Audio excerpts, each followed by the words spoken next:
Hey, what's going on, guys? It is Master RKO. Yes, I'm still in the same shirt. Yes, I cranked all of these out on the same night. And yes, I like making content for you guys. So, without being further ado, let us continue with the League Play tips and tricks. Today we're going to be taking a look at the objective players' roles in the game type of Control, the new game type that Treyarch added that seems to have gotten a mixed response, but it's still a pretty good game type. It's pretty fun, and it seems to be pretty fun to watch too, as the pros have been taking it under their wing.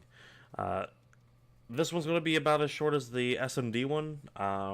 Control has very much the same similar aspects when it comes to the objective player as Hardpoint does, with the mixture of being in one spot like S&D does. So this one isn't going to be as detailed as the Hardpoint was either. We pretty much got all of the craziness out in that Hardpoint video. So without further ado, let's go ahead and hop into this video of CWL's League Play tips, or however we're doing this, on Control. So we're going to go ahead and hop into this game. Sticking with Arsenal for this one, just for all the objective stuff. It's used for every game type, and it's pretty good for all of the different representations. So we're going to go ahead and, as per usual, slide ourselves out as we get into this. Objective players for Control, the class setup. If you've watched the Hardpoint or the S&D video, the class setup is going to be the same. You got the SOG with the trophy system and everything there. It's going to be very similar to Hardpoint. Your specialists are probably going to be Ruin, Seraph, because you could use attack deploy to get your spawns closer.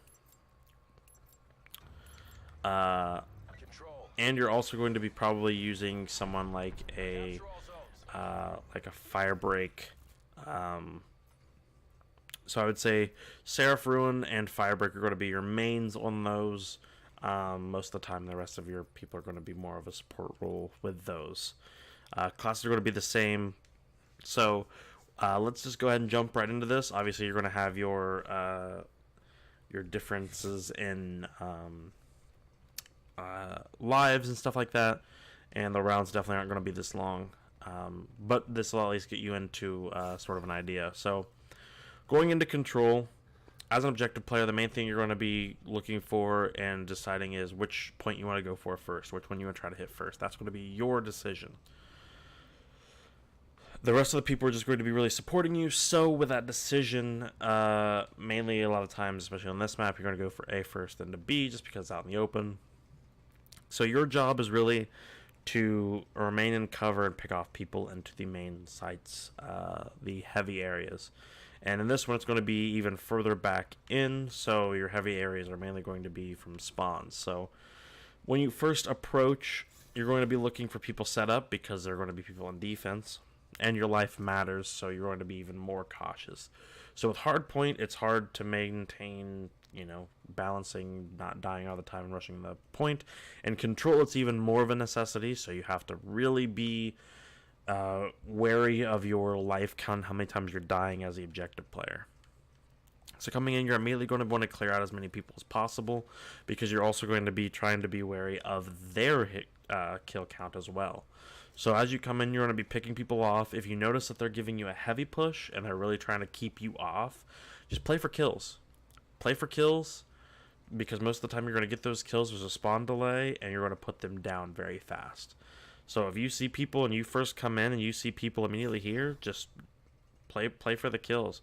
Play that angle, get a couple kills here. Make sure you fly on in. See if you see a guy kind of peeking you in the vents, just trying to make sure that you're not there. You could do a little slide job and kind of make him push you. And then go ahead and head in. Once you head in, there are really only two places they're really going to come from. They're going to come from that top spot there, and then of course this door here. So really, if you have someone else with you as a second objective player, or you have people behind you keeping a watch, you're really just going to be playing like this head glitch here, and you're just going to be keeping this back here, making sure no one's pushing you. Same thing for your other guy, he's going to be in the same spot, and you're going to be keeping that a-okay.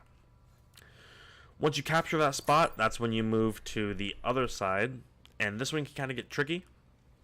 because your main job here is not to really force, because you're not really going to force a spawn swap, but your job as the objective player at this point is going to be to basically make the entire team turn. And what I mean by that is, once you push through here, all of the enemies are going to be going towards one spot, while your team is still going to be spawning on the other side. So if we take a look at I don't know if I can bring up the map on this or not. I don't think so. Yeah, there we go. So if you take a look at where we're at, and we're moving through here, which this is actually a pretty cool thing. So we move through here. If you go from B and you move left down the side of the map here, your team is actually going to be coming from this side, and they're going to be spawning here. I really like this feature, by the way, if I didn't say that already. So your team's going to be coming through here like so, and they're going to be just keeping an eye on this area, getting into gunfights, trying to push through, and trying to continue to push up. So you're going to be seeing this here, and just taking a look at the map. You're going to be here just trying to push up, get more into this area, and just continue to push up here to get to the point, and then eventually, once you get towards this area, continue. The problem is that if your team is right here, and they're stuck, as soon as your point drops, everyone's going to be looking in that direction. Everyone's going to see your guys is coming, and you're coming from this side. So your job is to at least come through here, and even if you're just popping people every once in a while, gathering some attention, maybe someone pushes you through the doorway and you get a couple kills, your job is to make these guys turn so your team can slide on in. Because what's going to happen is as soon as you and maybe your other objective player, as soon as those guys turn, these guys immediately slide on up, get a couple kills, push on in, and now you guys have the point. Then you guys are going to push up and get the spawns. They're going to spawn over there somewhere, and now you guys are going to basically just split hold. And one side's going to stay on this side, one side's going to stay on this side. So what it ends up being is it's kind of like a hardpoint push, but your job is also to do the S&D flank, which is, stay on the point, get your stuff, and then as soon as you get your objective, you're wrapping here and getting the attention of everybody else. Same thing on this side. Say you wanted to start on this side. You start on this side, you come through, somehow you push through, which most of the time this side's never first. But if you get to this side, as soon as you get through, the enemy team's going to be spawning over in the region, like kind of where I'm looking at, like back in that back corner. So what you're going to do as soon as you get this point, because your teammates are going to be spawning back here and pushing through mid, is you're going to be pushing through here and just trying to stall. Keep them here, or they might be trying to come through windows, so then you can kind of take them through here and just keep them from coming through or even be that back push. So as an objective player in control, your job is really to get the points, play your hard point game, but then once your hard point game is over, you switch into your S&D strategy of getting the flank, getting behind people, getting the enemy team to turn, and then hop into your next hard point phase again. So basically, it's hard point, S&D hard point, in your different play styles. Going on the defensive, it's a little less complicated and a little more just straight up S&D style, because as your objective player on that side, you're just going to be trying to find out who is where, and you're really just going to be playing what I like to call a roamer. And what that means is you're going to be, coming through here, you see a few people slide up to get in, you're going to be picking them off, making them weak, and then if they try to push over to A, you're going to be swinging around here and trying to pick them off here, and really just playing that back and forth. So on the defense, you're really just there. You're not, specifically going to any specific area. You're kind of going back and forth.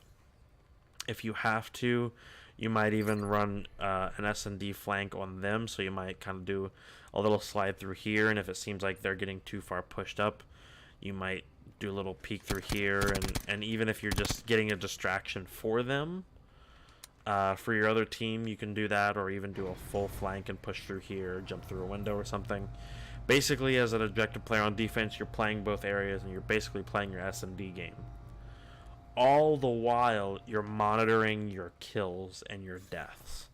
Because if at any point you end up getting super low, you now become a necessity, and everybody pretty much just becomes play for kills at that point.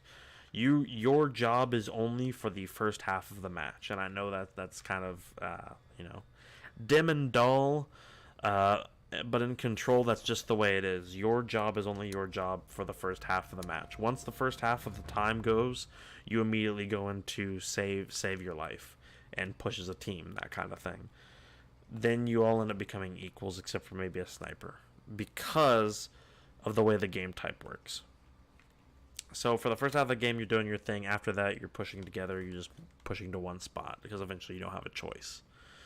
On defense, you're pretty much in your strategy the entire time, especially because you could be in a 4v4 fight and one person splits off, and then you got to split off. It can sometimes be a problem.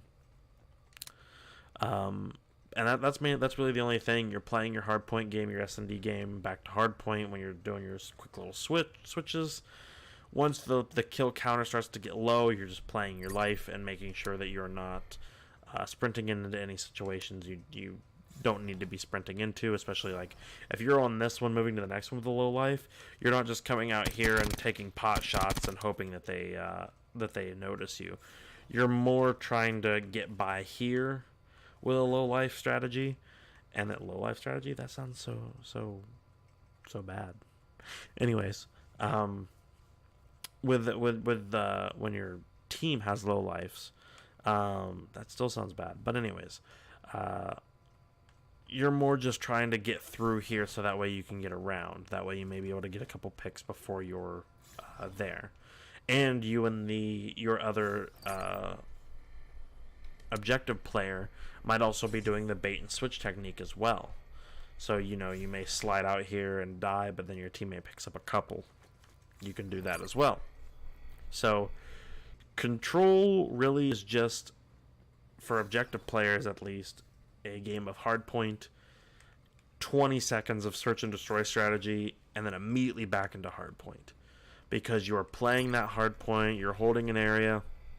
Once that point's gone, you're jumping into that flank strategy, get them to turn their head, shoot them in the back, get them into that side area, and some maps are going to be more favored to one side than the other.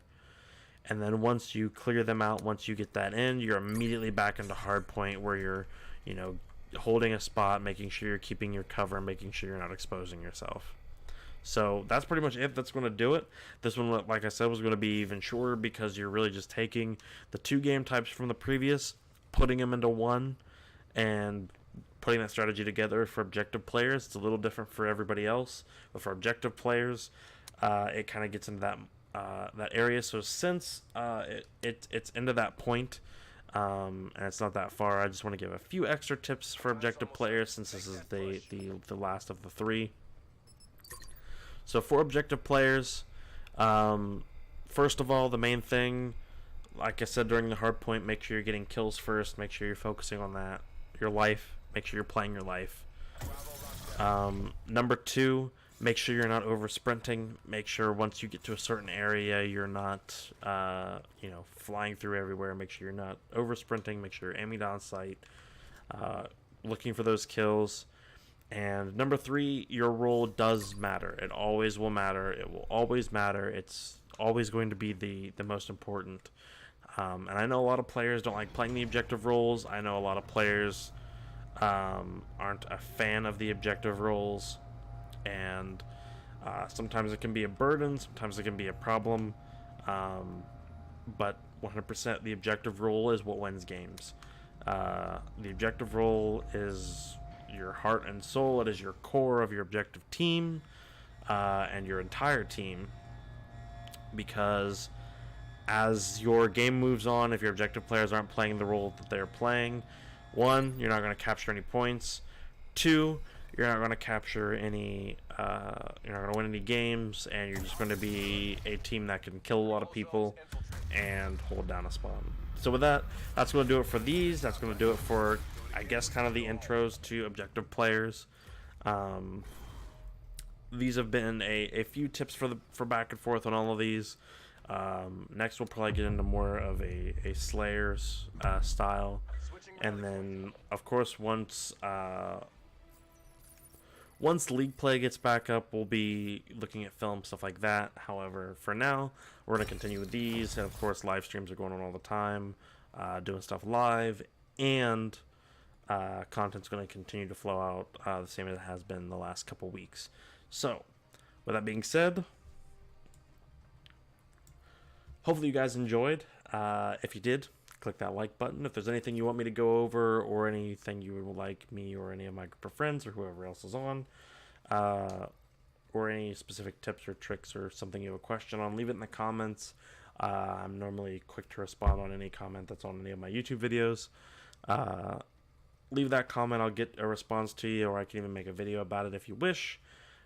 And if you're enjoying the League Play Academy and you wish to continue throughout the season, hit that subscribe button.